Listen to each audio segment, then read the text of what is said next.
আইপিএলে চেন্নাই সুপার কিংসের প্রতিটি খেলাতেই নজর থাকে ধোনির দিকে। তিনি কি করছেন, কেন করছেন তা নিয়ে খুঁটিনাটি আলোচনা হয়। সেই মহেন্দ্র সিং ধোনি আচমকাই মঙ্গলবার কিছুটা মেজাজ হারালেন। তার দিকে ক্যামেরা তাক করে রাখায় ক্যামেরাম্যানকে বোতল ছুঁড়ে মারতে গেলেন ধোনি। সেই ভিডিও সামাজিক যোগাযোগ মাধ্যমে ভাইরাল হয়েছে। চেন্নাইয়ের ম্যাচ থাকলে সবাই ধোনির ব্যাটিং দেখতে চান, তবে ধোনি অনেকটাই পরের দিকে নামেন। তার আগে ক্যামেরাও মাঝে মাঝে ফোকাস করে তার দিকে।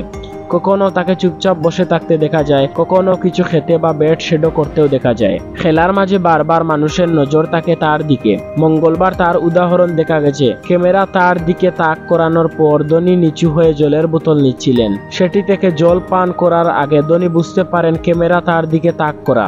তখন সেই জলের বোতলই ক্যামেরাম্যানের উদ্দেশ্যে ছোড়ার ভঙ্গি করতে দেখা যায় তাকে। সঙ্গে সঙ্গে ধোনির দিক থেকে ক্যামেরা ঘুরিয়ে নেওয়া হয়। ধোনি রেগে গেলেও এই ভিডিও দেখে মজা পেয়েছেন সমর্থকেরা।